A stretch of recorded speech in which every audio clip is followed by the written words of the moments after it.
I like the off-the-wall idea that instead of moving it back and forth, just keep moving it in one direction.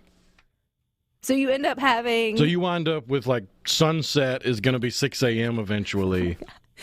Okay, so and that really only benefits the people that work the third shift. Correct. I was just going to say, so now we're spreading the wealth of daylight time to all of those individuals who have to work the different shifts and regions, and you just made a large majority of folks listening to Good Things hair stand up and want to scream, the idea of thinking about that. But, you know, it is nuts to see the statistics around this particular change, like car wrecks go up, heart attacks go up, all these things that sort of just go up through this one sort of minor, you'd think minor, but I guess it's a major shift.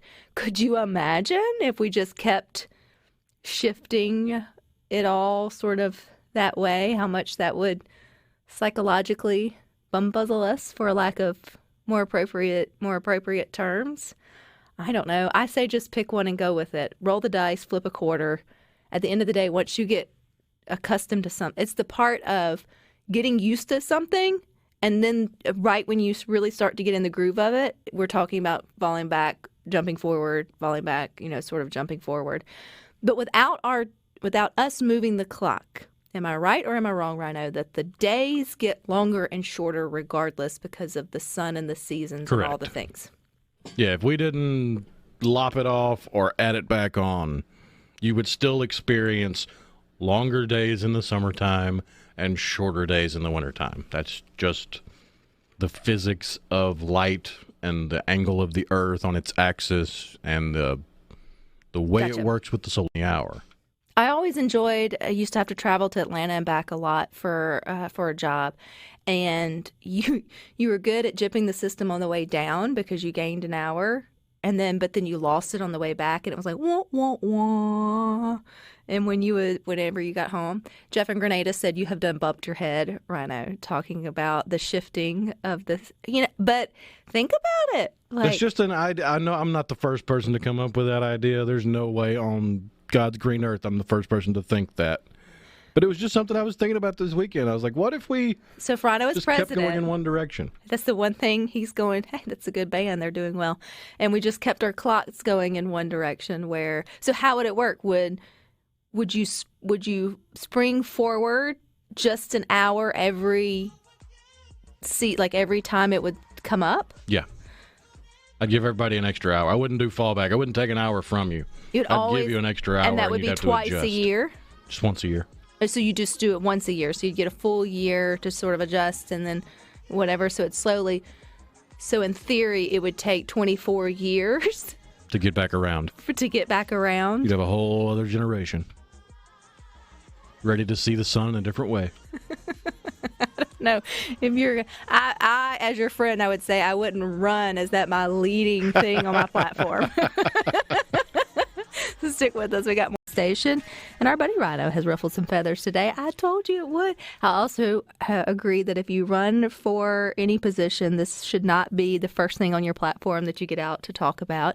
He has just proposed the idea around daylight saving times because I think we all are dragging this week and because of the shift, and we all start to wonder what would life be like if we never had to go backwards and forwards and backwards and forwards. And so Ryno said, you know what?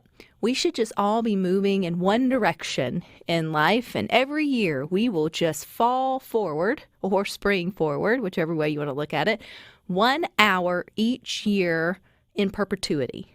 And so it would take 24 years, if you could do the math, to get back around to like where you are now. So slowly but surely, your daytime position would become a nighttime position, but not technically, but technically. And then that would give third shift workers the opportunity for, 6 to 7 years, 8 years? They would actually get to see the sun in their waking hours. And so it would be spreading the wealth of I spent daylight. Way too much time this weekend actually playing with this thought problem because I thought about it, and I thought about how society itself would probably split into two types of people. You either have only two? Well, the two main types. You would have the clock people, where your job, your life, everything revolves around what time it says on the clock. And then you would have people in professions where it doesn't matter what the clock says, I'm following what the sun's doing. Like farmers or anyone who has to work outside or actually needs light for, for their purpose of doing business. Dan in Hattiesburg, Ryno, you realize with your plan that after 12 years, you would have flipped AM and PM. 4 in the afternoon would look exactly like 4 in the morning. Oh, yeah, because then you open it up to international trade relations and all these different ways that you connect with people around the world, because the world keeps getting smaller and smaller. So every year, you have a new time zone you're matched up to around the world, where time where you are is the same time where they are. So the world wouldn't be on this schedule. It would just be the fact that the United States is crazy anyway, and we already have this weird flippy-floppy time routine that we do that no one else does. So let's just go bonkers and try to catch up with everybody at some time in our lifetime. So I mentioned, as much as I thought I hated cutting shrubs, I would really hate cutting shrubs at 3 a.m. versus 3 p.m. But if you think about some trades, I think about those that work offshore particularly, they used to, I don't know how it is now, but when my husband worked offshore, it was 2 on, 2 off. But then within their 2 on, they would do a week on days and then a week on nights. And then at some point during the year, they would somehow shift. So that way, everybody got the opportunity to have holidays at some point every so many years, right? Because if you were 2 on, 2 off consistently, you would always get the same holidays or miss the same holidays each year. So there'd always be a flip week or a 3-weeker where they would, I guess, flip schedules, if that makes sense. Right. And y'all, it was mind-boggling to even try to keep up with sort of all that. So I couldn't imagine if you're up for when Santa's supposed to be there this year, but you're slowly going to bed for Santa to get. I think that also just opens up for conversation. I feel like this could be a movie. Who would be the director for this type of wonky movie? We'll have to ask Tanya about that probably on Friday. But I imagine it would be. Oh, is it? It's not Christopher Columbus. He did the Harry Potter movies and Home Alone. Who did Inception?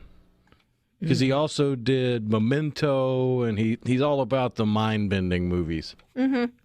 Doctor Strange comes to mind. I know he's not the director or whatever, but I kind of have that whole time warp, whatever. But it also shows what Christopher Nolan. I knew there was a Chris in there somewhere. What a slave we are to the idea of time. And, we're talking about, I think it was last week, watching the people who live out in the bush in Alaska and the gentleman who broke his watch. And so now he really is not a slave, it's probably not the right word, but leans very much on the sun. And so his whole day in shadows and sort of figuring out time without having a way to keep time, and how it was really disorienting for him. And he had to come up with a different system to feel grounded. And I think that's what time does. And that's why when you start seeing it fall backwards or spring forward, it throws us off, because whether we recognize it or not, it's so grounding just to know that everything else may be going chaotic and we wish time would slow down and all this, but it's a very grounding thing to know that you can just sort of look at your watch and be pulled back into an exact moment, and then be able to then think, only 2 more hours till I get off, or I've got 3 more hours to get this, task done before the sun starts to, there's something there's safety, I think, like a feeling of safety in having a structured of time. You take that away, and then it's kind of like, Oh, you know what? Breaks loose. But I like it. Someone said they think you're mad. Dan in Hattiesburg, you just want to be a day ahead of the world after 24 years. Please don't mess with leap year. You have to throw leap year, in there. Why do we have leap year, by the way? Because 1 year astronomically is actually 365.25 days. So the amount of time it takes for the Earth to go around the sun is not exactly 365 days. It's 365 and a quarter. So every 4 years, that quarter adds up to a whole day. And if you don't account for it, then you would have a similar situation with just jumping ahead an hour every year, where over the long game, you would have seasons changing what month they were in. All because of a quarter of a day in a year. Math is hard, guys. Math is hard. Jeff in Grenada said, I would just, when I rolled to working at night, I would just change jobs every 6 to 8 years. Jeff and Grenada said, hey, here's the thing, though. Even if that was made into law, we all had to live with it, we would adapt and figure it out. Oh, yeah. You would have time to do it. It would be a progressive change. It wouldn't be a stark, you're on days today, nights tomorrow, days today, nights tomorrow, whatever. It wouldn't be that flippy-floppy. It would be a slow... But at the same time, every year, it screws us up just to have that 1 hour change back or forth. So, I don't know. As I said, just don't lead with it. Just don't lead with that. Several people have suggested it would be an M. Night Shyamalan movie. Mm-hmm. I feel like there's, if the Oscars are up and listening, we've got... I feel like if it was an M. Night Shyamalan movie, it would be a movie where 95% of the movie, you don't know what these people are preparing for, but they're very serious about preparing for something that's coming and it's imminent, and they got to get ready. And then the twist is they're gaining an hour on their clocks. So, but this is one of those movies that would have to have, like, the flash forwards or backwards of the same person or family or whatever, where it shifts in time. Like, so they're eating, you see in one scene they're eating breakfast at 8 a.m. and then the next time they're eating breakfast at 3 p.m. And then it flashes back to when they were eating breakfast at, 5 a.m. And then it would have to have that kind of like mind-bending where the story is fluid, but the time difference wonks it all out of whack. I don't know, my head hurts just thinking about it. Sounds like it'd be a great Doctor Who episode. Yeah, I go right back to what's his name? The Marvel movie. Doctor Strange. Oh yeah. Yeah, like it's right up that sort of twist. I feel like who's the lady that in Doctor Strange, the bald-headed lady who ended up dying? I feel like she should be in it. Can't remember her name, but whatever. That person. Got a lot to think about here on a Monday on a spring break. Leave it to Ryno to make us think and make our head hurt. But hey, sometimes it's fun just to think out.